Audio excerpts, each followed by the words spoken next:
que tiene el suelo y que el hecho que nos alimente diariamente significa que tenemos que conocerlo, por lo menos. Tenemos que conocerlo. Seamos de la profesión que seamos, cualquier profesión, el médico, odontólogo, economista, el profesor de matemática, el de religión y quien fuere, debe conocer quién nos da alimento diariamente.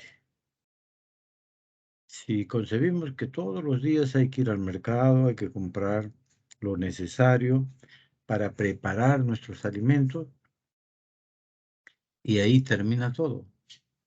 Pero jamás nos hemos puesto a pensar a quién le debemos eso. Hay una parte de la religión que dice que de polvo eres y en polvo te convertirás, o algo parecido. Pero eso tiene mucho que ver, porque quienes lo han escrito, ya sea en la Biblia, gente de muy pasada, en idiomas que no es el que ahora hablamos, y sin embargo, ya sabían qué es lo que tenían, sabían a qué debían su alimentación. Fíjense ustedes que he estado viendo algunos apuntes por ahí de pueblos indígenas, y es con motivo de la Expo Amazónica que se lleva a cabo en toda la región amazónica, que toda la semana pasada ha estado en diversas festividades, y me tocó presentar una conferencia acerca de este tema en Expo Amazónica, pero de Amazonas. Es decir, ya es una zona fronteriza y pertenece una buena parte a la sierra y otra parte a la selva. Es uno de los 12 departamentos que tiene sierra y selva. Bueno, y ahí me tocó hablar acerca de los pueblos indígenas y su relación con el medio ambiente. ¿Y qué hablamos pues del medio ambiente? Hablamos de un medio ambiente netamente amazónico, un medio ambiente donde esta gente vive de la recolección, la caza y la pesca. Ellos no saben hacer agricultura, no saben sembrar, solo saben cosechar. Recolección, es decir, lo que la naturaleza les da, los frutos que ellos saben que le hace bien, pero los sacan y los recolectan. De eso comen. Inclusive he podido, en coordinación con el Ministerio de Cultura, conseguir algunas fotografías de ellos. Son drones que pasan e inclusive los ven pasar algo que no es un ave, algo que ellos suelen cazar. Lo miran, cosa rara, y agarran ¡pum! Flechazo y se lo bajan. Normalmente eso ha sucedido en varias ocasiones, en otras no, pero es gente que vive de la caza, la pesca, y es gente que no te pregunta, simplemente te siente como un extraño que se está entrometiendo y que peligra su vida, y se defiende en ese sentido. Bien, y decía pues que ellos viven de la caza y la pesca y la recolección, sobre todo. Pero aún siendo así, aún cuando ellos no van a un mercado, porque el mercado es tan amplio, tan grande, que hacen cortan sus pequeñas hojas de algunas palmeras y con ello hacen como especie de una chocita y ahí pasan 5 o 6 días y se mueven a otro sitio y a otro sitio y a veces ni siquiera tienen esas hojitas, sino pasan la noche como puedan, porque ahí no hace frío, saben ustedes, ¿no? Toda la región amazónica casi no hay frío, justo en la época de junio hace un poquito de frío, pero es la rareza que ahora, en esta época de agosto, en alguna parte de la Amazonía también las temperaturas han bajado. Inclusive se sienten con frío cuando dicen que están con 20 grados, ¿no? Bueno, es que es una zona que normalmente es 35, 36, 30 grados centígrados. Y que baje a 20, ya ellos tienen mucho frío y se agripan. Bueno, independientemente de eso, viven enteramente del suelo. aun cuando sean árboles, todo lo que deseamos conocer de la Amazonía, flora, fauna silvestre, todo aquello existe porque hay suelo. Imagínate la flora. Alguien podría decir, bueno, eso será pues la flora, los árboles, el bosque. Pero la fauna, total, la fauna no está en el suelo. Tienen muchísima razón. Pero si no hay flora, es decir, bosque, ¿qué comen? Si los animales silvestres comen del bosque, las frutas, lo que cae, lo que ellos pueden coger, eso comen. Pero si no hay flora, no vivirían, es decir, no existe. El bosque, como si piensas que es un árbol, pues ese árbol le da vivienda a la fauna silvestre. Entonces es un ecosistema extraordinario que tiene un valor incalculable y que de eso depende el planeta Tierra en su conjunto, en todas las partes que se maneja de manera natural. Un desierto. Concebimos a un desierto tal cual ustedes se lo imaginan ahora y lo que conocen fenomenal. Lima está en un desierto, por cierto. La ciudad de Lima es un desierto. Ahora está poblado, lógicamente, porque, bueno, han avanzado tanta la tecnología y la construcción que hoy día vivimos cómodamente en Lima. Pero si le das una miradita en la parte ecológica, te va a decir, y de acuerdo al mapa ecológico del Perú, que está ahí, todo el mundo lo conocemos, pues va a decir que Lima es un desierto de secado subtropical. Y eso significa, pues, que es desierto. Antes de que pongan la primera casa, esto era un desierto completo, con sus 3 ríos que iban hacia el mar y venían desde la parte más alta del flanco occidental. Y pasaba, bueno, por ahí empezó algo de que los primeros pobladores de esta zona del Lima empezaron a ubicarse a ambos márgenes de los 3 ríos y hoy han invadido tanto estos espacios que en sus inicios ha estado produciendo alimentos y que hoy día alberga viviendas, construcciones. Pues ahí empezó la siembra, empezó la cosecha y con eso iniciamos un proceso de siembra y cosecha de alimentos. Este término de siembra y cosecha no es, como dice, con siembra y cosecha del agua, que también han cogido ese término y bien, ¿ah? Muy bien, porque responde a lo que debe ser siembra y cosecha de agua. Es que no siembran el agua, le dan condiciones para que haya agua. ¿Y qué condición es esa? Es como si en este momento ustedes pusieran una malla, así esa que juegan boli, pero así, vertical, la ponen ahí y esperan que pase el viento húmedo, especialmente el de las noches y el de las madrugadas. Pasa por ahí y lleva el aire, lleva bastante agua. No la lleva en forma líquida, como ustedes saben, la lleva en forma de vapor, vapor de agua, o sea, en forma gaseosa. Pero al chocar con esta malla o con un árbol o con una roca o con lo que fuera, si nosotros estamos parados ahí, chocarán con nosotros. Y al chocar, se transforma ese gas de agua, en un agua líquida y nos mojaría. Pues bien, de eso también vive la planta y vivimos todos nosotros porque existe muchísima agua. Y en esto tiene que ver algo que en fisiología vegetal debemos conocerlo, pero muchísimo. En realidad, como carrera, ustedes de ingeniería ambiental, respecto al suelo, llevan pocos cursos. Y también pocos cursos de aquello que significa la planta, la vegetación, la que nos da alimentos. Y dentro de ese ritmo hay una parte que se llama fisiología vegetal. Y la fisiología vegetal consiste en que germina la semilla, sale fuera de la superficie y desde ahí empieza un ritmo de absorción de agua más nutrientes. Y a conforme va creciendo y creciendo y creciendo, este ritmo de absorción de agua más nutrientes es mayor. Ya saben ustedes que cuando se absorbe agua y nutriente, la planta lo lleva a las hojas. Y en las hojas transforma esta agua más nutrientes, llamada savia bruta, en savia elaborada, es decir, en sustancias, ¿no? Y de esa manera tenemos pues todos los almidones y todo lo que hoy día comemos,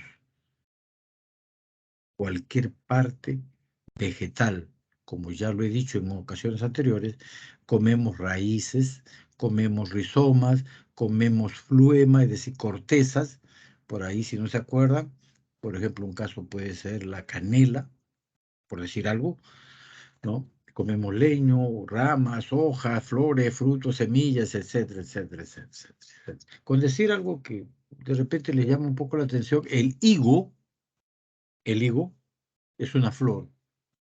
Y fíjese lo que comemos. Comemos flores también. Y si te digo que la coliflor es otra flor, es una inflorescencia, pues mira que comemos flores, frutos, semillas, ramas, hojas. ¿Cuándo comemos hojas? Cuando comemos espinaca. Las cosas tan agradables, tan nutritiva, tan, carambas, alimenticia. Y así, ¿no? Coliflor, etcétera. Entonces comemos muchísimas cosas que vienen a ser productos vegetales. Y eso, para terminar con esta ligera introducción, pues, se basa en el suelo. El suelo se convierte como una especie de almacén. ¿Almacén de qué? De nutrientes y de agua. Recuerden que la ubicación, esto estoy haciendo un recordaris, porque la constitución del suelo está compuesto por 3 tipos de partículas: arena, limo y arcilla. 3 tamaños diferentes, se ubican entre ellos, pero la ubicación entre estos 3 tipos de partículas genera espacio entre ellos y ellos. Acá hay una partícula, acá está la otra, y entre partículas hay un espacio, porque son algo redondeadas. Entonces, como son redondeadas, genera siempre un espacio que se llaman poros. Y ahí tenemos los macroporos, los mesoporos, los microporos. Y en ese sentido, ahí es precisamente donde se va a almacenar el agua, donde se van a almacenar los nutrientes que la planta va a tomar para su crecimiento, para sus funciones fisiológicas, de acuerdo al crecimiento. Y se darán cuenta que en la época de floración y de fructificación es cuando más nutrientes requieren y mayor cantidad de agua. Es la época de mayor consumo. Cada vez que toman agua, lo toman de las raíces del suelo, del perfil del suelo. Lo sube y realiza sus funciones doblemente, porque la planta está tan cargada de frutos que si el agricultor no está atento y se descuida o del agua o de algún nutriente, la planta aborta. ¿Qué significa eso? Va a haber caída de frutos. Si es un mango, va a haber caída de mangos.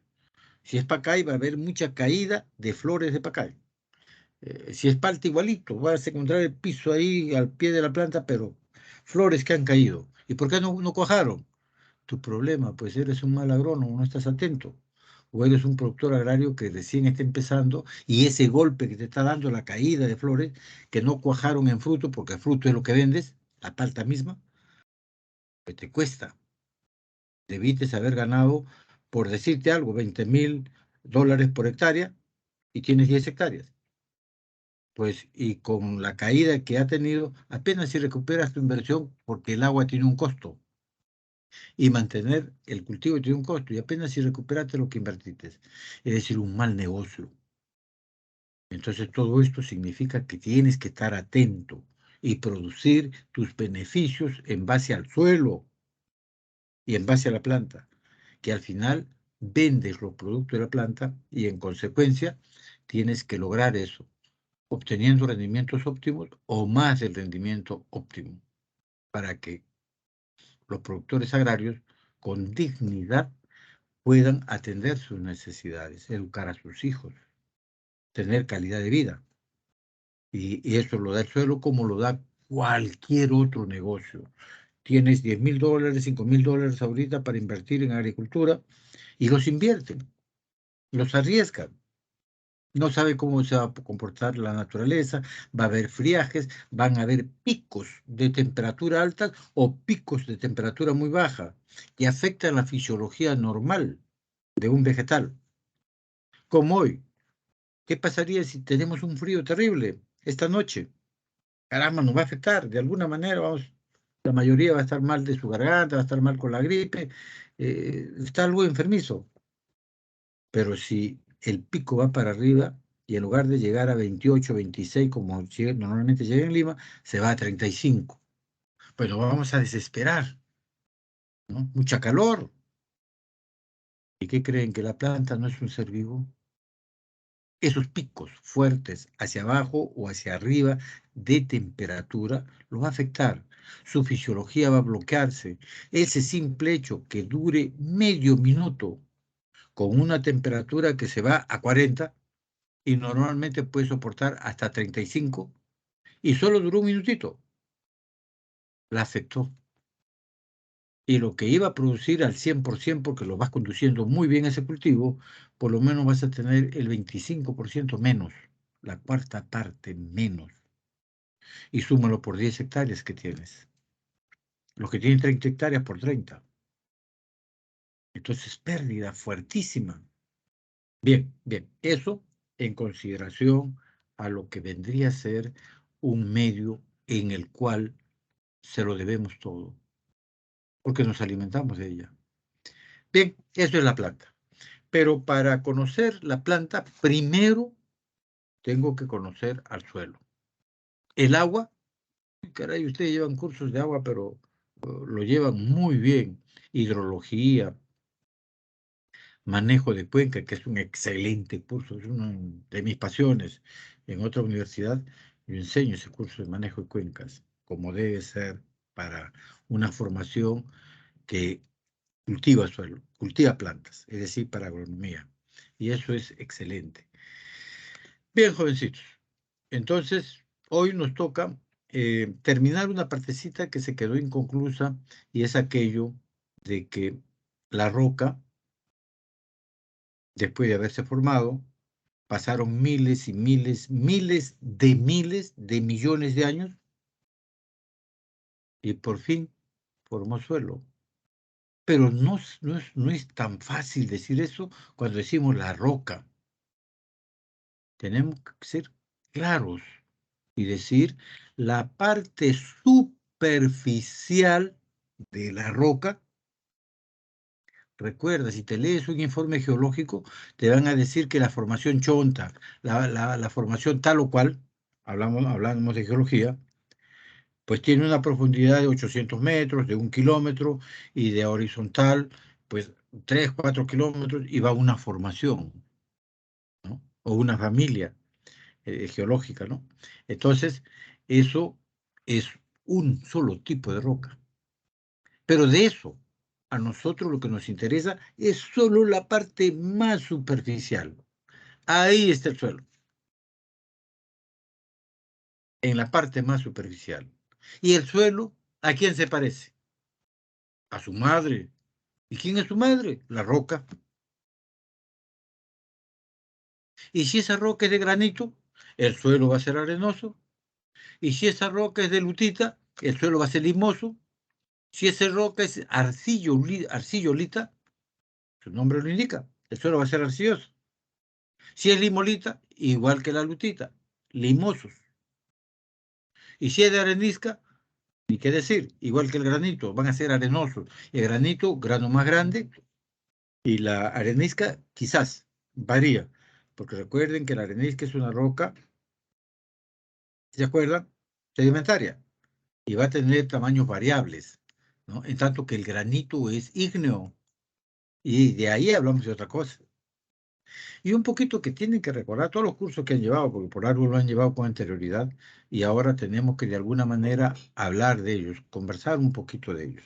Bien, entonces se formó pues el suelo en la parte más superficial, en la costra de las rocas, y ahí está el suelo. Pero ¿qué pasa con un suelo que desde que se formó y han pasado los millones de años y no se ha movido de su sitio? ¿Cómo le llamamos a ese suelo? Un suelo estabilizado, un suelo trunco, un suelo, ¿qué? Pues para la pedología o para la edafología, le llaman suelos residuales, como que es residuo de la roca. Suelos residuales. Entonces, ¿qué cosa es un suelo residual? Es aquel que se formó y se quedó en el mismo lugar. Debajo de él está la roca del cual se ha derivado ese suelo. Y ese suelo va a ser de gneiss, correcto, una roca ígnea, y va a generar un material de granos finos. De repente, características ácidas, porque así es el gneiss, ¿no? Entonces el suelo va a tener esas características. Un ingeniero agrónomo conoce tanto de geología, no te diré como el geólogo, porque el geólogo estudia para eso, pero el agrónomo que estudia el suelo, pues debe saber de qué roca procede el suelo que está trabajando, y el que esté en costa, el que esté en sierra, el que esté en selva. Entonces es una parte amplia. Pero cuando dice edafología, es que la edafología no se diferencia. Es el estudio del suelo con relación a la planta. Y lo lleva el agrónomo, el geógrafo, el ambiental y todo el mundo, el de ecoturismo, por decir algo de la facultad. Y eso no interesa para nada que se diga, no, a mí me hace la aplicada. ¿Cuál la aplicada, joven? Si la edafología es una sola. ¿Aplicada en qué? ¿De qué manera te va a aplicar la edafología? Si la edafología es estudia el suelo con relación a la planta. Entonces no va a haber el suelo, una edafología aplicada a ecoturismo. No lo entiendo. ¿Por qué tiene que ser diferente para el ingeniero en ecoturismo? Si es una sola cosa.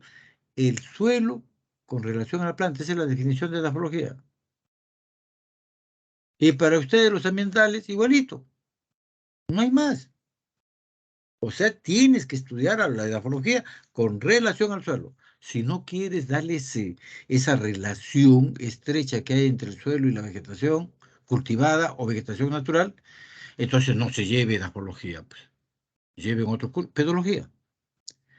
El estudio de la pedología es un estudio tan profundo del suelo que no le interesa para qué sirve.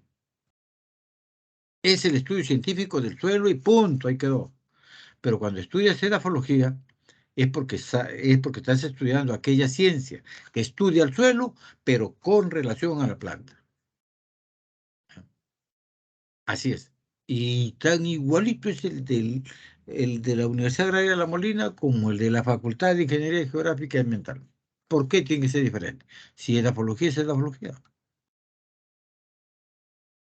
Bien, en ese sentido, significa pues que en nuestra vida profesional, cuando ustedes sean colegas, yo soy agrónomo, ustedes van a ser ingenieros ambientales, mis respetos, ahí en el área donde trabajo, en el Ministerio de Desarrollo Agrario y Riego, pues tenemos colegas que trabajan con nosotros y son ingenieros ambientales. Y hay de Villarreal y de San Marcos. Y nos da mucho gusto, pero ellos ya un poco se han metido de lleno a lo que hacemos. Entonces ya es como parte de nosotros mismos, ¿no? Y por decir, por ejemplo, ahora que nosotros los que ya pertenecemos a la generación que nos estamos retirando, hace ya 5 años, el programa en el cual coordino, soy el coordinador general de ese programa porque involucra al Ministerio de Agricultura, en el cual lo represento, al INEA, a Agrorural, a ver, Agrorural, INEA, falta uno, nada más, los tres, Agrorural, INEA y nosotros. Bien, las tres instituciones, ves, me olvidaba, Senami, Senami. Senami pertenece pues al Ministerio del Ambiente, es una OPD, una organización pública descentralizada del MINAM. Entonces, Senami pertenece a ello. ¿Ves? Eran cuatro, de todas maneras me faltaba uno. Bien, entonces, en ese esquema, nosotros le damos duro a la parte de suelo, porque es la base para todo. A partir de ahí, recién viene el resto, ¿no? Y en este sentido, nosotros también tenemos en consideración los temas que ya están bajo actividad agraria. Y, por ejemplo, Amazonía, donde para que suceda la actividad agraria, primero tienes que deforestar, tienes que cortar árbol. Y cuidado, ¿con qué me meto? Cuidado, estoy hablando del bosque. Entonces, antes de decir eso, tienes que determinar la aptitud natural del suelo. Aptitud natural del suelo. Cuando te digan que esta aptitud natural del suelo es para cultivo en limpio, para cultivo permanente, para pastos, esto de acá es para producción forestal y lo de acá es para protección. Requiere de profundos estudios. Ecología, geomorfología o fisiografía, geología, la geología superficial o lo que nosotros normalmente llamamos litología superficial, fisiografía, porque lo que al final hacemos es el mapa fisiográfico, son 4. Recién entra al suelo, sobre esa base. Entonces significa que eso es muy profundo, muy científico, con mucho respeto a esa carrera. Y tenemos ahí, ahora último, 4 magíster en suelos de la Universidad Agraria, jóvenes, y que de verdad, mis colegas, y me da mucha pena decirlo, 2 de mi promoción ya son difuntos. Y 2 estamos todavía vivos, no sabemos hasta cuándo. Estimo que no será mucho, ¿no? Porque ese es el destino, así es la vida. Y estos jóvenes están tomando las riendas que hemos tenido nosotros en el país, que tenemos aún en el país mientras estemos ahí.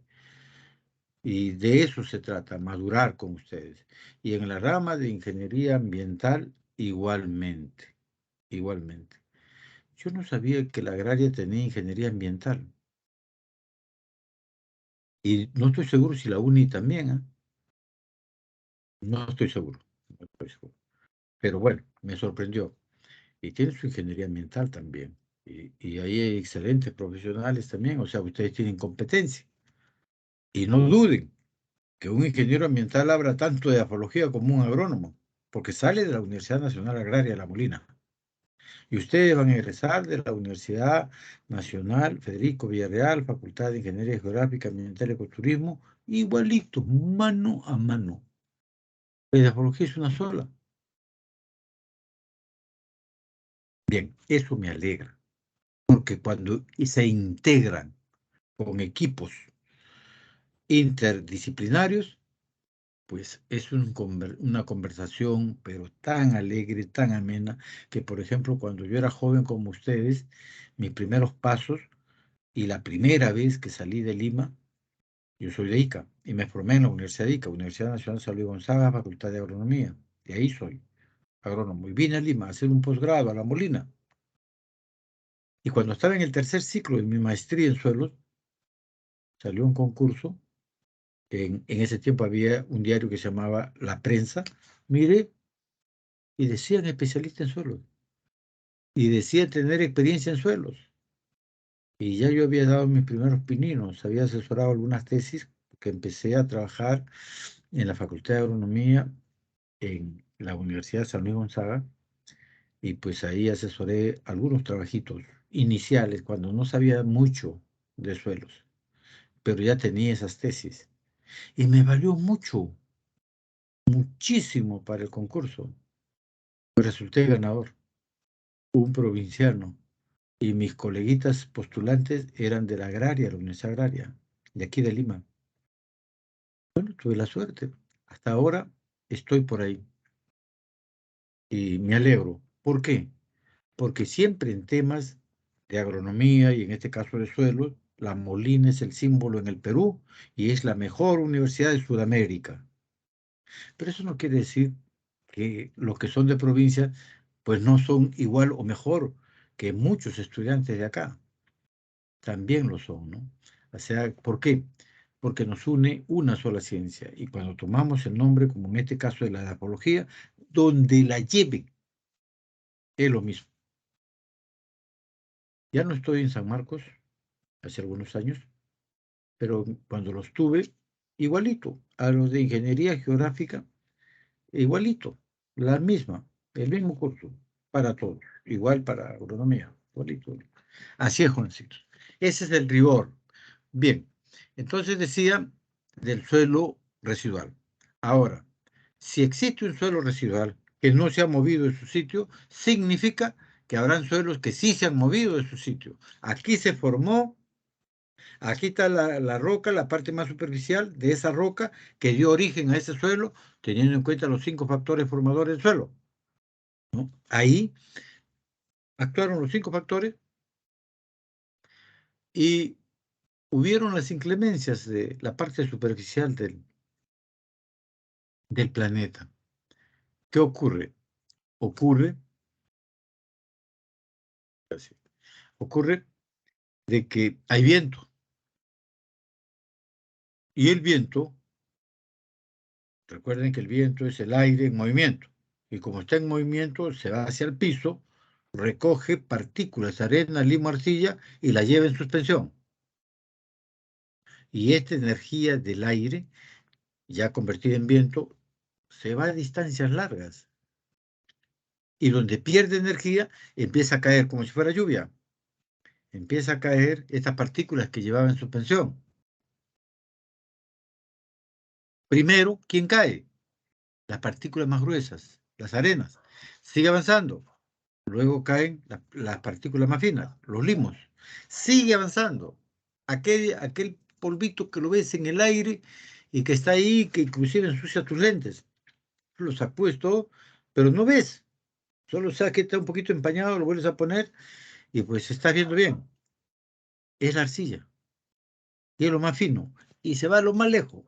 O sea que si lo ves de manera horizontal, primero vas a encontrar un suelo de arena gruesa, media, finas, luego los suelos limosos, llamados loes, y finalmente los suelos arcillosos, donde han caído las partículas superfinas.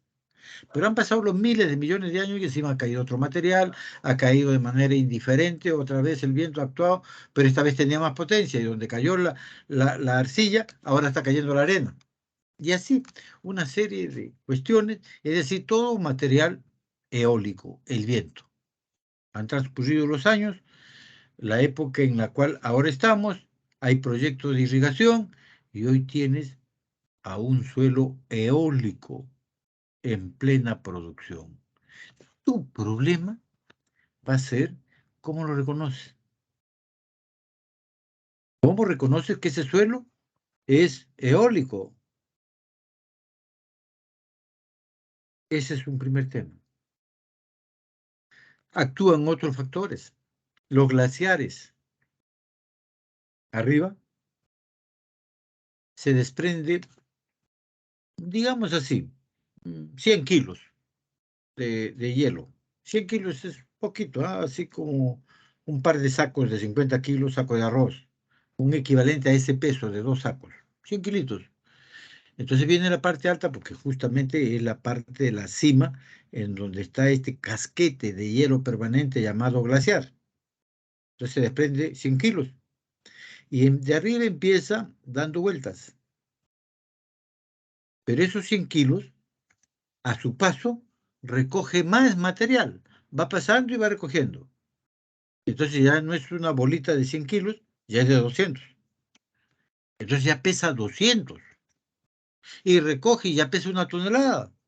Y sigue en carrera, 5 toneladas. Y encuentra una piedrecilla. ¿Qué le hace 5 toneladas a una piedra que está ahí? Harina, harina de roca. Y la recoge. Y estamos hablando pues de una bola glaciárica inmensa, grande. Encuentra una colina, un cerro. Esa bola que viene simplemente pasa como si nada. Lo atraviesa. ¿Y cómo queda el cerro por donde pasó? Así. Por aquí pasó la bola. por ahí, la huella de hielo. ¿Y cómo dejó la huella? Como una U. Eso se llama artesa glaciárica. Pero bien, reconocer la geoforma, fenomenal. Te vas a Huaraz, si es que es algún sitio de la sierra, cualquier sitio de la sierra hay, pero suponiendo que vas a Huaraz, ves una cosa así, como has escuchado tu curso de geomorfología, te han dicho eso, o de fisiografía, de no sé qué, o de edafología, lo que sea, artesas, y ves pues una forma en la U. Ah, caray, esta es una artesa, pues. ¿Quién lo formó? Un glaciar, una bola de hielo. Bien, ahí está la geoforma. Pero el suelo que formó ese glaciar, porque ha ido desmenuzando rocas, la deja como harina, pero no todo, no siempre, ¿no? Los que van a los lados, ¿no? Y no siempre es bola, por si acaso, también son flujos, como si fuera un río, pero puro hielo, ¿no? Y continua, hielo sólido, continuo. Entonces, todo un tema en la cual vas a tener las artesas terminales, laterales, de fondo, etcétera. Y en eso es geoforma. Pero ¿cómo reconoces a un suelo que se ha desarrollado en ese material, material glaciárico?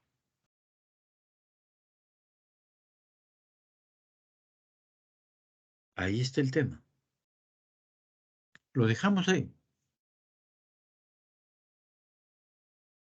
Ya no es un glaciar, es agua.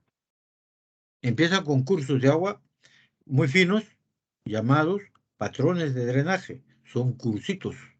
Tienen diferentes formas, a veces son paralelos, a veces son angulosos, a veces tienen formas caprichosas, ¿no? Va a depender si son erosionales, si son deposicionales, si son estructurales. Si por cada tipo de ese relieve va a formar patrones de drenaje, por donde después de la lluvia el agua escurre de manera concentrada, como canales, como cursitos de agua. Y para que se haga ese curso y donde cae la gota de agua, va a levantar suelos, va a levantar partículas de roca, fragmentos de roca, llamados gravas, gravillas, gravas, guijarros, piedras, pedregones. Igual, el agua lo va a llevar, porque ya está concentrada. Y a conforme avanza, van los tributarios poniéndole más agua. Consecuentemente, tienen mayor nivel de arrastre, mayor energía de erosión, tanto lateral como de profundidad. Es un poderoso curso de agua y le llamas quebrada.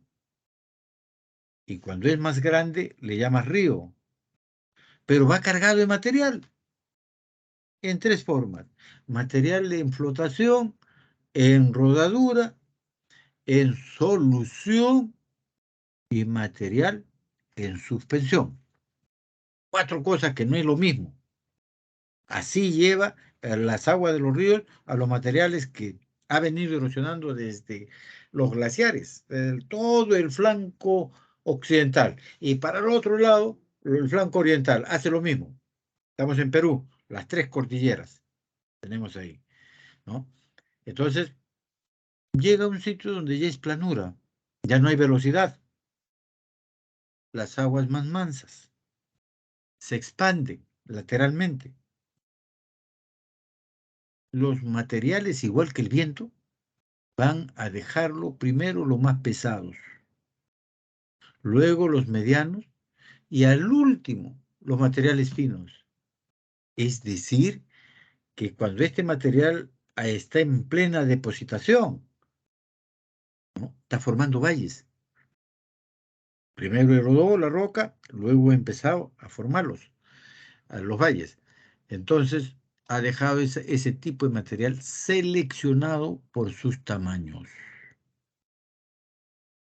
Y hoy día está un curso de agua como el Rímac, el Chillón, el Urín, que conoces muy bien, ambas márgenes sus terrazas bajas inundables, terraza baja, no inundable, terraza media, terraza alta 1, 2, 3, 4, las que haya.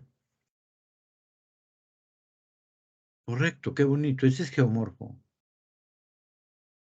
o fisiografía. ¿Y cómo reconoces el suelo? Que sea aluvial.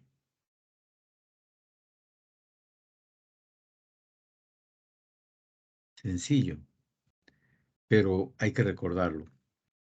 Y no es por último, porque hay tanto tipo de formación, orígenes de suelos transportados o suelos, lo más correcto es decir, desarrollo del suelo, origen del suelo. El suelo se deriva a partir de materiales aluviales, materiales eólicos, materiales glaciáricos.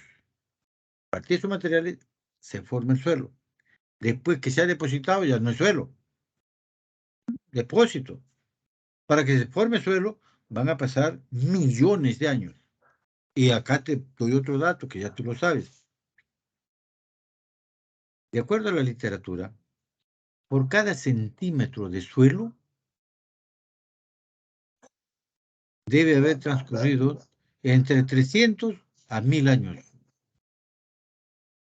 Y ahora encuentras un suelo de 40 centímetros en la sierra, un suelo de 2 metros en costa selva baja, no así en la selva alta ni en las cejas de selva. Entonces hablamos de diversos tamaños, ¿no?, de suelo en cuanto a profundidad. Y ahí, ¿cómo reconocemos, pues, que ese suelo es aluvial? ¿Y cómo reconocemos que el suelo es coluvial? Entonces me pongo a recordar las noticias. En Huaraz, no sé, un pueblo más arriba de Huaraz, no recuerdo el nombre ahorita, donde fallecieron una población de 40.000 habitantes o 20.000 habitantes, llegó un coluvio que se derivó del Huascarán y en una quebrada que hasta ahora existe, interrumpió. Llegó un poco de hielo, bloques, y taponeó toda la quebrada esa que bajaba, la taponeó y empezó a almacenar agua, represó agua, hasta el momento en que ya el agua tiene mucha fuerza almacenada y este tapón de glaciar, fracción de glaciar, lógicamente ya no está arriba, no está a 5.000, ya estaba cerca de 4.000, 3.800, 3.500. Entonces la temperatura empezó a influir, a diluirse, pero más era la presión del agua. Se dio y se vino esa avalancha, agua más rocas, más vegetación, troncos, árboles que iba sacando, y era pues un agua increíblemente con un poder, una fuerza muy grande. Al agua, ¿quién le daba fuerza? La pendiente, uno. ¿Quién más? Los pedregones que llevaba. ¿Quién más? Los árboles y vegetación que llevaba. Todo eso es como un material de golpe. Es un material como si fuera una comba que lo lleve el agua. Entonces llegaba un momento en que bajando, descendiendo, el río tomaba una curva y seguía su curso. Pero en esa curva, la población se había sentado ahí. O sea, por arriba del pueblo, la quebrada esta doblaba hacia la derecha o izquierda y ya no seguía de frente. Y ahí se había sentado este pueblo. ¿Qué hizo esa avalancha? Se llevó esa curva, ya no dobló, se pasó de frente. Y ahí estaba el pueblo, casas de 1 piso, 2 pisos y 3 pisos. Primero se los llevó y los metió al río Santa. Y seguía viniendo el material y luego depositó y dejó un llano de depósito.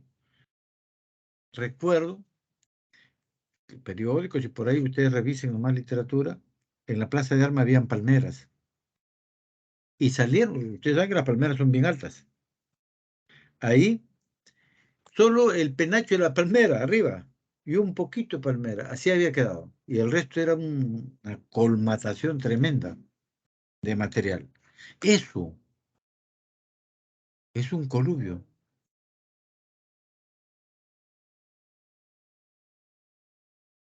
Y la pregunta está, ¿todo eso entonces es material coluvial? Sí, señor.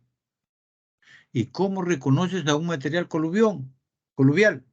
Porque lo que vino es denominado como coluvión. Entonces, ahí están a la fecha los suelos coluviales. Por supuesto que debajo de esos suelos debe ser un camposanto a la fecha. No sé, no he ido ni he leído más. ¿Cuántos difuntos hay ahí?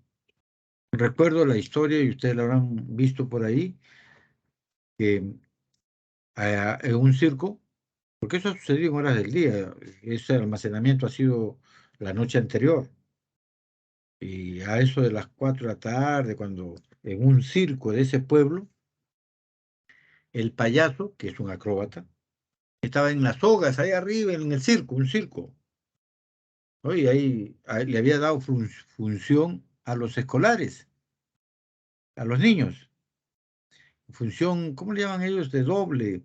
O sea, con un boleto entran dos personas, dos ganchos, ¿no? Dos niñitos con un boletito para niños, y estaban dos niñitos de un colegio.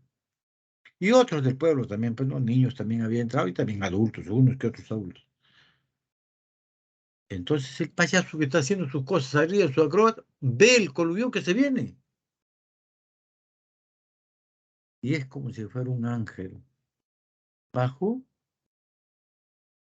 agarró a los niños y le dice el gusanito, ¿no? Ahí detrás de él que hagan lo cojan de ahí, y empezó un niño, otro niño, y así se lo sacó. Lo sacó afuera, lo llevó y lo llevó a la parte alta. Y fueron los que salvaron su vida, gracias a ese payaso acróbata. Bueno, fuera que la historia los busque, deben ser ya ancianitos o ya han muerto. Que hagan sus declaraciones y todas las cosas, cómo sucedió. Eso es lo que cuentan de eso. Y me recuerda mucho porque eso es un coluvión. Y es ahora un tipo de suelo, un suelo coluvial. Ahora el tema, ¿cómo reconoces a ese suelo coluvial? Te doy ideas. Ahí está el nevado, cayó en esa ladera, interrumpió a un curso de agua, una quebrada que venía, la interrumpió y ocurrió lo que ocurrió en esa desgracia. Agua fría, recorrido corto, arrasó la ciudad y por ahí pasaba el río. O sea, un tributario del río Santa, casi las nacientes del Santa. La naciente está mucho más arriba todavía, ¿no? Imagínense ustedes, solo por decirle el coluvión, pero estos son recuerdos. Pero vayan ustedes, cuando pasen, pregunten, Caraz creo que se llama, pregunten, vayan, miren, o lean, ¿no? Ahí está en internet. Ingeniero, Sí, sí, bueno, acotando también en esa historia, en realidad es un hecho real. Nosotros en el primer semestre fuimos a Yungay. En ese Ayungay, lugar ¿no? también, sí, ahí también podemos apreciar que las palmeras, o bueno, son la parte em, superior de las palmeras se podía distinguir.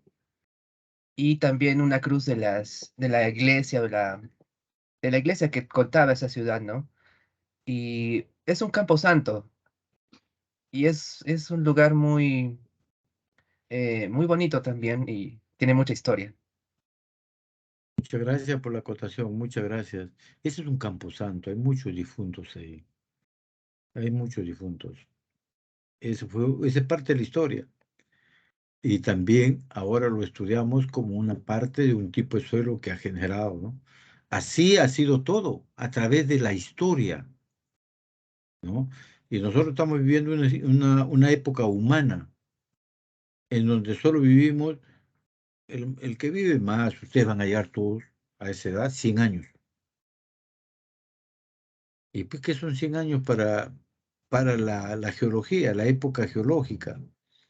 Es nada casi. Es un segundo geológico. Nuestra edad viene a ser, los geólogos nos dicen, la edad del ser humano es una pestañada geológica, ni siquiera un segundo. Ese es, o sea, todo lo que vivimos es como una pestañada en el tiempo. Se miden crones, ya saben ustedes, ¿no? Cron, un cron equivale a un millón de años. Un cron igual 1 millón de años. Entonces, es poquito el tiempo que tiene la parte donde estamos estudiando y estos acontecimientos, que habrá pasado mucho más antes. Es como si ahora te trataras de explicar, para extraer petróleo, ¿por qué tienes que escarbar 1000 metros, 800 metros de profundidad para encontrar petróleo? ¿Cómo es que se ha formado el petróleo a esa profundidad? Y a veces más, a esa profundidad. ¿Cómo se formó? ¿Es que ha habido un tipo de roca que se parece al petróleo? ¿Qué ha pasado? ¿Cómo se formó el petróleo, el carbón y el gas?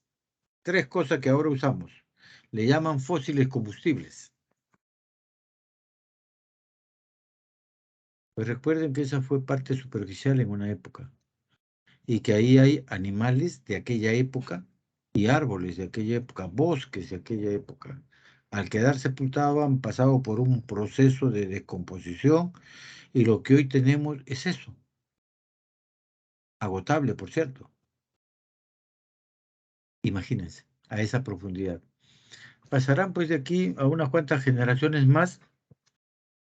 A la fecha, la superficie de la superficie de la Tierra, escuchen bien, lleva 5 eventos. 5 eventos donde se destroza la parte superficial, se modifica por eventos catastróficos, toda la corteza terrestre. Y por eso hoy lo encuentras el petróleo a esa profundidad. Se supone que antes fue superficial.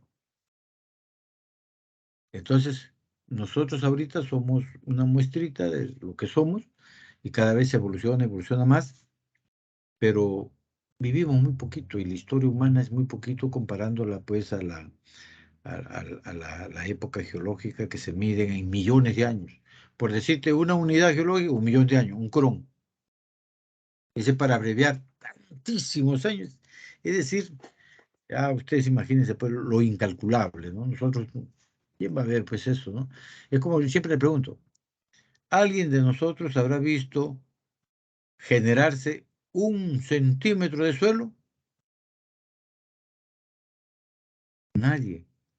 ¿Y por qué no ves crearse 1 centímetro? Se supone que hace 300 años, 3 generaciones anteriores, se inició el proceso y ya pasaron 300 años, yo ya debo tener en esa roca 1 centímetro de suelo. ¿Y por qué no lo veo? Porque ese centímetro está debajo del suelo en el cual está tus pies. Entonces no puedes ver por lo que no puedes ver. Entonces un poco eso, pero sí ven la erosión. La erosión sí se ve todos los días, ¿no? La eólica, la erosión hídrica, sobre todo en la zona de la Amazonía y de la parte de la sierra. Bueno, tanto que hablar, jóvenes. Bien, jovencitos. Y así tenemos, pues, los suelos coluviales, aluviales, eólicos, glaciáricos, ¿no? Y esos son los suelos transportados. Y los suelos residuales son aquellos que no tuvieron movimiento alguno. Donde se formaron, ahí continúan hasta la fecha. Esos son los residuales. ¿Y cómo reconozco un suelo residual? Porque las características del suelo son igualitas a las características de la roca que está bajito. 2 metros más, 3 metros más, 5 metros más. Esa roquita, porque es la parte más superficial de esa roca donde se ha formado el suelo. Ese suelo residual. En la zona de la serranía donde hay tanta pendiente, pues a veces el suelo es de 10 centímetros, 20 centímetros, 30 centímetros. Suelos delgaditos, ¿no?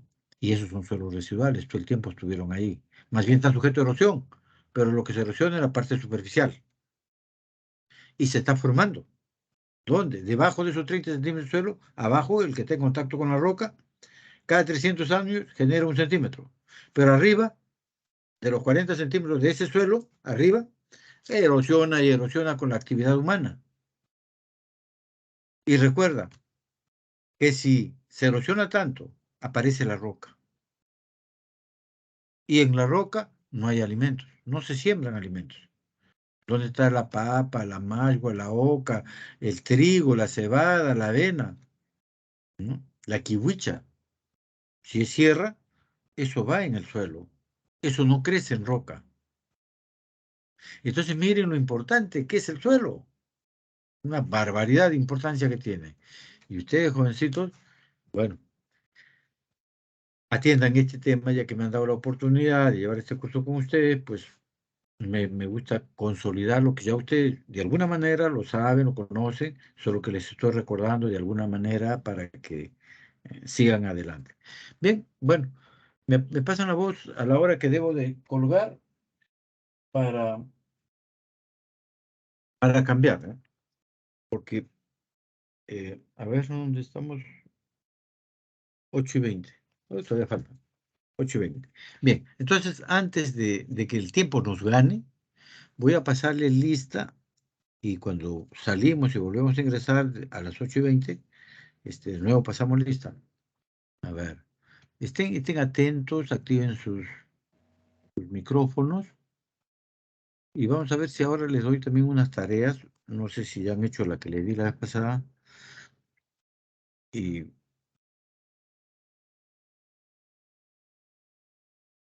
para que lo expongan, le dije.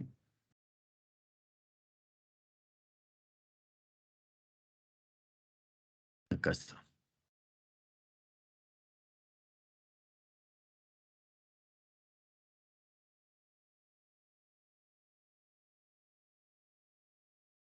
Disculpe, ingeniero, buenas noches. ¿No dejó ninguna tarea para poder exponer? ¿No? No, Caray. ¿No le dejé clasificación de los recursos naturales? no, ingeniero. Ah, caray. ingeniero. Bueno, pues estoy en un error entonces. Debe haber sido a otro curso que tengo por ahí, Medio Ambiente y Salud, de repente ahí. Bueno, entonces me disculpan, pero entonces más luego daremos las instrucciones. Bien, gracias. Entonces, Álvarez, Buenas noches, ingeniero, presente. gracias. Arias, Presente, ingeniero, buenas noches. buenas. Arrasco,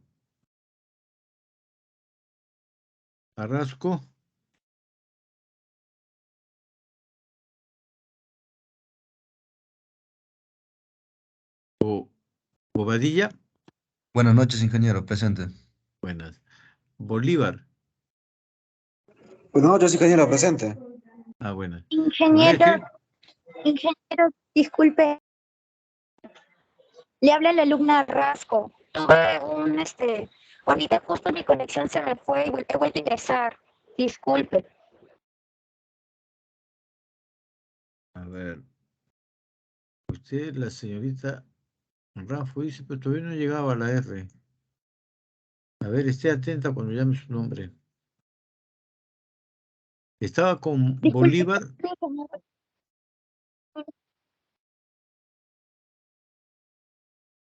La luna es Arrasco, profesor.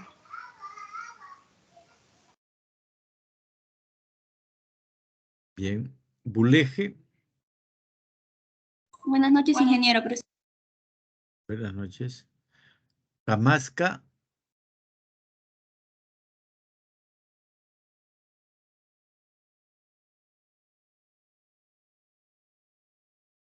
Tangalaya.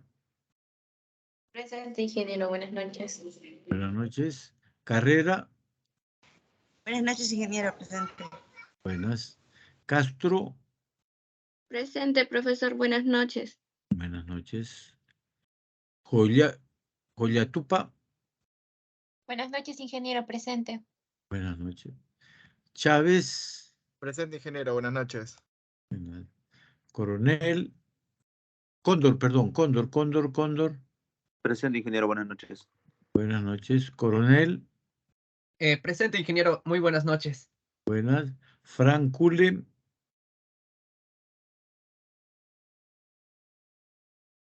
Creo que él ya no lleva el curso, ¿no? Por si me confirman. De la Cruz. Buenas noches, ingeniero. Presente. De la Cruz López. Sí, sí.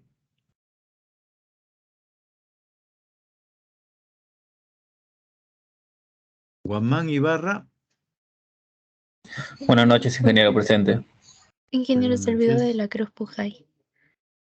Ah, sí, de la Cruz Sí. Pujay. Sí está, ¿no es cierto? Sí, buenas Ya, noches. Presente. correcto, gracias. Juárez. Presente, ingeniero. Buenas noches. Buenas noches. León. Buenas noches, ingeniero presente. Buenas. Letona. Buenas noches, ingeniero presente. Buenas. Linares. Linares. Márquez. Buenas noches, ingeniero presente. Buenas. Martos. Buenas noches, ingeniero presente. Buenas noches. Mayorga. Presente, ingeniero, buenas noches. Buenas noches. Miranda. ¿Me escucha? Presente, ingeniero. Buenas noches. Miranda. Buenas noches. Miranda. Neira. Presente, profesor. Buenas noches. Buenas noches. Pardo. Presente, profesor. Buenas noches. Buenas noches. Parián. Presente, profesor. Buenas noches. Buenas noches. Quispe de la Cruz. Presente, ingeniero. Buenas noches. Buenas. Quispe Pariona.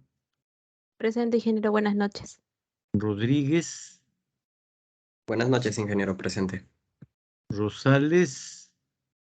Presente, ingeniero. Buenas noches. Sayas. Presente, ingeniero. Buenas noches. Solano. Presente, ingeniero. Buenas noches. Buenas noches. Sotelo. Presente, ingeniero. Buenas noches. Soto. Presente, ingeniero. Buenas noches. Ticona. Presente, ingeniero. Buenas noches. Buena. Pila. Presente, ingeniero. Buenas noches. Buenas noches. De repente ha llegado Linares. Ingeniero, disculpe. En el chat, 4 compañeros están levantando la mano porque tienen problema con el audio. Ya, Linares está ahí. A ver. Sí. A Linares, ya. Muy bien. Linares. Sin problemas con su audio, ya está. A ver, ¿quién más? Arrasco, Kulki. Cule no está. Cule sí está. Está levantando la mano también. A mí me gustaría verlo, Cule, para conocerlo.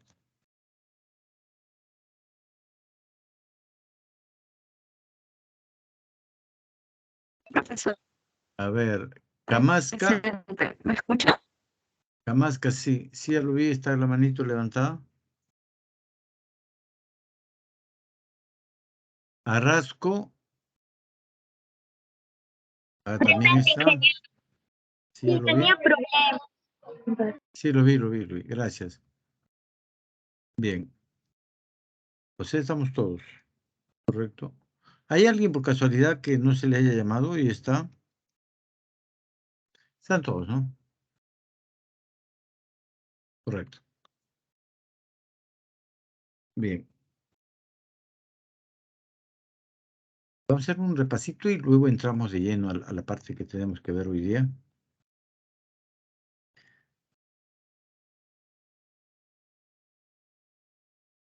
Bien, bueno, acá están los suelos que un poco conversábamos hace algún momento.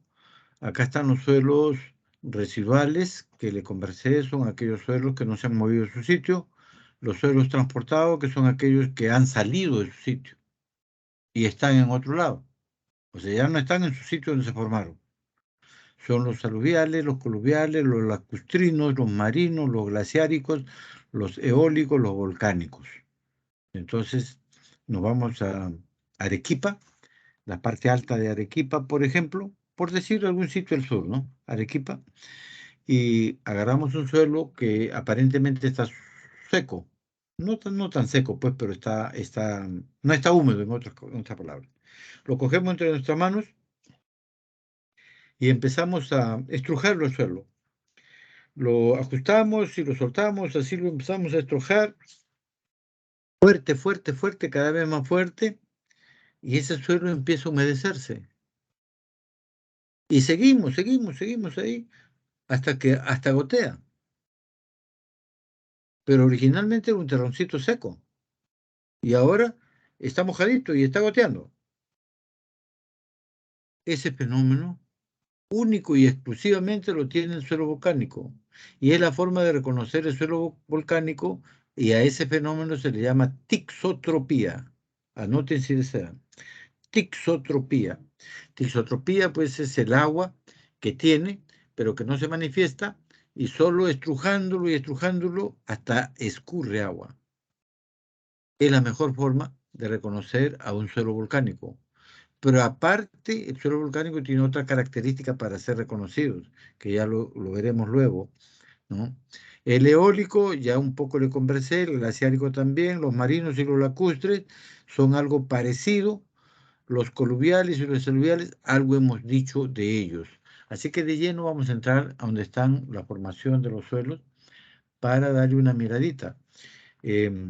Antes les dije, pues, de que no vemos formarse el suelo, porque acá está la parte superficial, que es donde se desarrollan las actividades, todo tipo de actividad, agrícola, pecuaria, forestal, minera, caza, pesca, etc. Son las actividades productivas y actividades extractivas. Todo ese tipo de actividades se suceden acá, encima del suelo. Todas, ¿no? Por ahí se empieza. Y acá tenemos el inicio, que es una roca pura, que ya está empezándose a cuartear en su parte más superficial, y han pasado los miles de millones de años, donde acá si es que dices que esto tiene 20 centímetros, entonces ¿cuántos millones de años debe haber pasado para formar esto? Y a la vez que apareció el suelo, aparecen plantas. Y a la vez que aparecen plantas, aparecen microorganismos. O sea, un microorganismo, el suelo, es tan viejito como el suelo mismo. No vayan a pensar que ese microorganismo que se formó cuando el suelo se estuvo formando es el mismo que hasta ahora está. No, pues eso no estoy diciendo. Estoy refiriendo a la especie de microorganismos.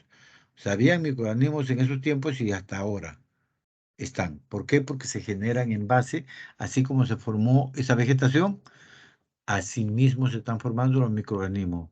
De tal manera que si nos preguntamos cómo apareció la vegetación, es lo mismo que decir, ¿y cómo apareció el microorganismo? Y es lo mismo que decir, ¿y cómo se formó el suelo? Y es lo mismo que decir, ¿y cómo se formó Adán y Eva? Entonces, si hay respuesta a eso, los microorganismos también tendrán respuesta. A lo que me estoy refiriendo es que el microorganismo del suelo desempeña un papel tan importante en el suelo que increíblemente debemos verlo en algún momento. Yo me comprometo a hacerles una clase de microorganismo del suelo para que vean ustedes esa, digamos, esa actividad que ellos desarrollan y que en verdad ayuda mucho en la formación del suelo tal como ahora lo vemos. Y fíjense, entonces, concluyendo, el centímetro de suelo siempre va a estar acá, en la roca, pero encima está el suelo, es lo que le decía. Lo que ustedes ven acá en el suelo no es formación de suelo, porque no se forma sobre el suelo, se forma debajo del suelo, el que está en contacto con la roca, ahí es donde se forma, ¿no? A pesar de que pasen miles de millones de años, su formación acá siempre va a continuar a través de la historia, y no lo vemos, ¿no? Bien, entonces decíamos pues que empezó como roca y termina como suelo, y eso se hace a través de millones de años, y tenemos un suelo tan bonito, tan fenomenalmente presentable como el que vemos en este momento, un suelo ya productivo, un suelo en donde ya está bien definido sus horizontes, están con todo un proceso de horizontación. O sea, ves los horizontes. Cada horizonte es totalmente diferente en características físicas, químicas, biológicas. Y cuando hablamos de la física, hablamos de la textura, estructura, consistencia, permeabilidad, porosidad, temperatura del suelo, color del suelo, etc. Y todo eso se hace en campo. Se verifica en laboratorio, lógicamente. Y dentro de la química, pues tenemos el pH, la conductividad eléctrica, la capacidad de intercambio catiónico, ¿no? Que son las tres características más importantes que tienen relación directa y estrecha con el tipo de vegetación que tenga. Es así que cuando hablamos de la conductividad eléctrica, por ejemplo, decimos pues que la conductividad eléctrica en la costa está por encima de los 4 milimorts y en la selva ni siquiera llega a 1 milimorts. Entonces eso hace de que definan determinado tipo de cultivos. Y estos cultivos son propiamente la selva, propiamente la costa, propiamente la sierra y no salen de ese ámbito. Aunque hay otros cultivos que sí salen. El maíz lo vas a encontrar en la costa, en la sierra, en la selva. No la misma variedad, olvídate. Otras variedades, pero es maíz. Y hay los amiláceos y hay los maíces híbridos, los duros. Los duros sirven, pues, eso no se come directamente, eso sirven para alimento, concentrado de alimento del ganado, también de las aves. Y lo que nosotros consumimos en mote, en cancha, en choclo, es el maíz amiláceo. Es riquísimo, tanto el de la costa, el de la sierra y el de la selva. Y en la sierra hay tal variedad de maíz que es tan exquisito. ¿A quién no le gustaría una canchita de la sierra? Pues ahí está el gran banco de germoplasma. Ahí están estos perfiles que conservan esos microorganismos, conservan a esa biota y conservan todas sus características ecológicas y dentro de ello el maíz. Ese maíz de la sierra siembran en la costa. Mi tesis, cuando era tan joven como ustedes, hice mi tesis en agronomía y la hice probando 16 variedades de maíces amiláceos. Y una de las variedades es el blanco urubamba. Ustedes saben que el blanco urubamba es un maíz amiláceo. Full exportación. Todo lo que se siembre sale fuera, es exportación. Cada grano es tan grande como si fuera un pallar. Cada grano. Es tan agradable, tan exquisito, que un choclito de este blanco urubamba ahí en la ciudad del Cusco te vale $15 o $10. Uno. Pues si la gente lo consume. Ese es el blanco urubamba. Yo lo probé en Ica, en el valle de Ica, la parte media. ¿Y saben cómo me salió ese choclito? Así, una ridiculez de 5 centímetros. Y unos que otros granitos. Imagínate en Urubamba. Semejante maíz. Tremendo choclo, tremendo grano. Pero en el mismo Cusco, sal del valle Urubamba y ya no es igual. Degenera. Ese es su hábitat, ese es su clima, esa es su altitud. Y lo pones en otra altitud, de la sierra misma, pero de otro sitio, ya no va. ¿Por qué? Porque influye la latitud. Fíjate cómo ha coincidido tantos factores en donde va la altitud con la latitud y es ahí. Tú lo pones a la misma altitud en otro sitio, pero es diferente la altitud, ya no va. Va a costa, va a germinar todo, pero choclito, la plantita de maíz chiquita, apenas ahí todo fea. Y cuando ya maduraron, choclitas, es decir, nada que ver con el choclo de origen. Entonces, eso hace que no es solo suelo. Suelo es uno. Ya le dije la altitud. La altitud. Y con ello la parte aérea. La parte aérea es atmósfera. Entonces, cuando hablas de suelo, te voy a dar una clave. Cuando hablas de suelo, vas a hablar de la relación suelo, agua, planta, atmósfera. Suelo con todas las variedades de suelos. Agua con todos los tipos de agua. Aguas azules, aguas grises, aguas negras. Bueno, ya ustedes más o menos conocen eso. Entonces, ahí es una relación, pues, estrecha relación suelo, agua, planta. Y la relación entre la planta y la atmósfera es fabuloso. La planta establece un hilo hídrico por el por el ciclema, el leño. Ingresa a las raíces y las raíces están en el suelo, de ahí saca agua del perfil del suelo. Y la raíz dentro del agua toma nutrientes Y esos nutrientes, la arcilla se los entrega a la planta, usando como intermediario al agua. Como entre una pareja de enamoraditos, la damita, el caballero, y hay alguien que les hace el bajo a ellos. Ese que les hace el bajo en el suelo es el agua.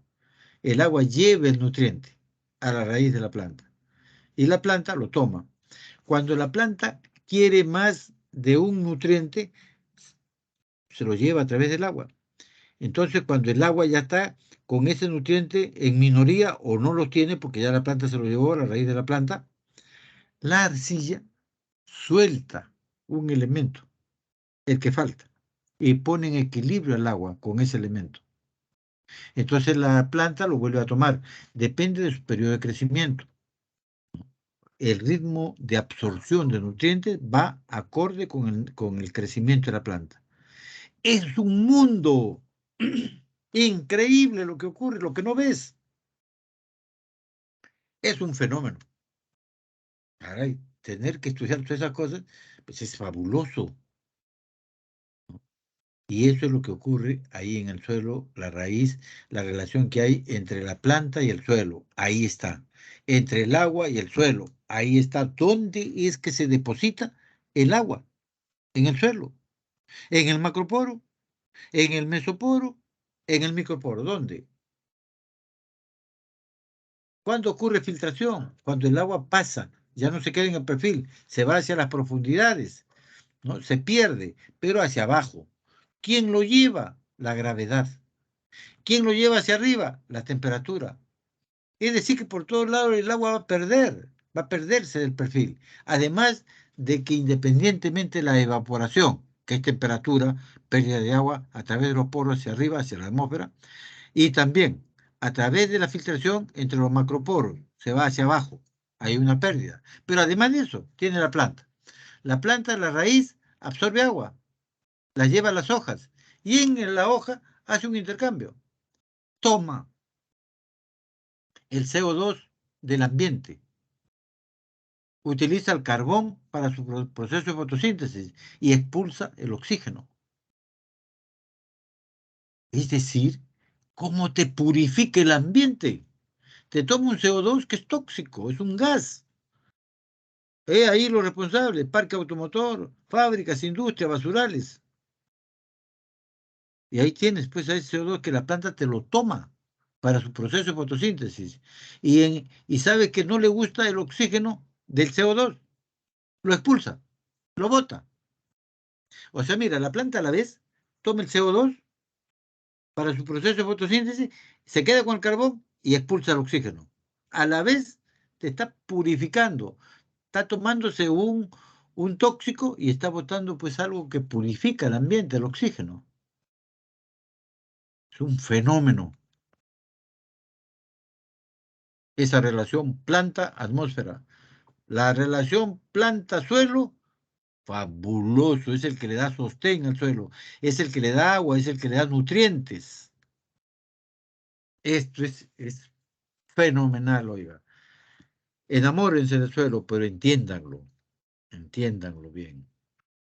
Este es el suelo, es el que nos da de comer, es este.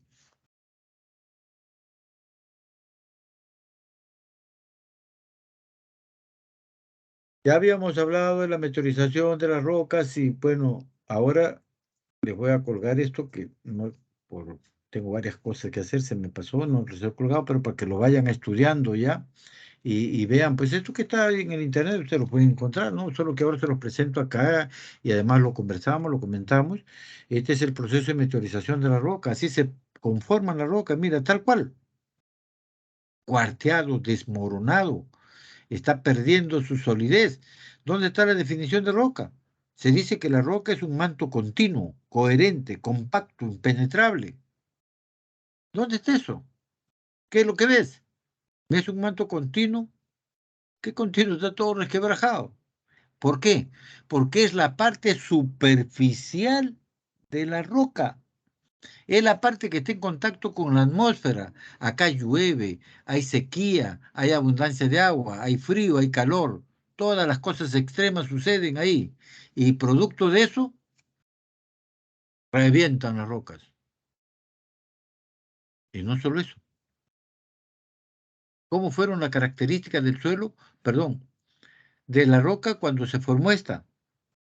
¿Cómo era el medio? La temperatura oscilaba entre 4.000 y 3.000 grados centígrados. Es la temperatura del magma. Empezó a enfriarse esta temperatura y empezó a generar minerales. Y como producto de ese enfriamiento, genera la roca, que está compuesto por minerales. Y es una roca tal cual se define, compacta, coherente, manto continuo. Hoy lo que ves no es un manto continuo, no es coherente y compacta. Es una roca resquebrajada por todos lados acá. Está en avanzado proceso de meteorización física, química, biológica. Es increíble. Y mira cómo genera el suelo. Y poquito a poquito va a ir metiéndose en la roca del cual se genera el suelo. Esto es increíble, ¿no? Y cuando yo les mencionaba, erosión es el manejo que el hombre le da. Acá encima cultiva, remueve el suelo, acá llueve. Y si no lo proteges, acá la parte entre el suelo y la roca, cada 300 años genera 1 centímetro. Pero una lluvia en un suelo desnudo, desprovisto de vegetación, se va pues más de 1 centímetro. Miles de toneladas de suelo se pierde después de cada lluvia, cuando el suelo está desprotegido de vegetación. ¿Ve? Entonces hay que cuidarlo, porque ahí es donde se siembran las plantas cultivadas, que al final es de consumo humano. Y acá tienes otro material, otro tipo de roca. Acá no ves ni una oxidación ferruginosa en este segundo perfil. En el primero sí, está color marrón ferruginoso. ¿Qué significa? Que acá hay fierro. Y lo que estás viendo son oxidaciones de fierro, el color, porque acá hay fierro en la roca. Entonces, cuando existe fierro en la roca, el viento que pasa, el agua que pasa, lleva oxígeno. El fierro se oxida. Entonces, un fierro es una roca muy deleznable. Es una roca que pronto se va a meteorizar porque el fierro se combina con el oxígeno del aire o del agua. Y lo que ocurre es lo que estás viendo acá en el primer perfil. Ahí tienes el segundo, que no está exento de fierro. Pero imagínate, igual sigue el proceso de meteorización, porque los millones y millones de años continúa, el tipo de vegetación que tiene acá encima es propicio para proteger al suelo, no va a haber erosión de ningún tipo, aun cuando tenga o no pendiente, y acá es full formación. Algo habíamos conversado de la edapogénesis, ¿no? Es decir, de la definición misma del origen, de la génesis del suelo. Y con ello tenemos pues que no solo es a partir de la roca la formación del suelo, sino también que a partir de los restos de animales y vegetales se generan los organismos, también constituye un factor importante. Cuando dice organismo, macros, mesos y micros, sobre el suelo y dentro del suelo. Entonces, por eso les decía, así como la vegetación es tan antigua como la roca misma, el suelo también lo es. Y con ello, los microorganismos también. Cuando le dije que los microorganismos son viejitos, no nos hagamos la idea de un ancianito que esté un microorganismo todo patilludo, todo canoso. No, no, no. Él se ha muerto. Su periodo en vida, pero su reproducción es una actividad continua. De tal forma que hasta la fecha los tenemos. Y es parte del suelo mismo. Solo que cuando te preguntan estrictamente, ¿de qué está conformado el suelo? De 3 partículas, arena, limo, arcilla. Ah, ya. Pero ahí, ¿qué más? Ellos generan poros, macro, meso, micro. Y dentro de los poros, ¿qué hay? El agua y el aire. ¿Qué más? También por ahí se desplazan las raíces de las plantas. Porque la raíz va buscando entre poro y poro y se va formando un sistema radicular, tanto horizontal hacia los lados como vertical. Y soporta le da sostén, y no solo eso, le da agua y le da alimentos a la planta. El suelo, por eso muchos lo definen como un almacén de nutrientes, de agua y de opciones para vida vegetal. Bien, jóvenes, se cumplió la hora, nos despedimos de este bloque. Voy a salir un ratito y por favor vuelven a ingresar. Bien, y por favor también sus comentarios de ustedes. O sea, yo hablo y hablo y ustedes ni siquiera preguntan. A ver qué comentario pudieran hacer. Bueno, ingresamos inmediatamente.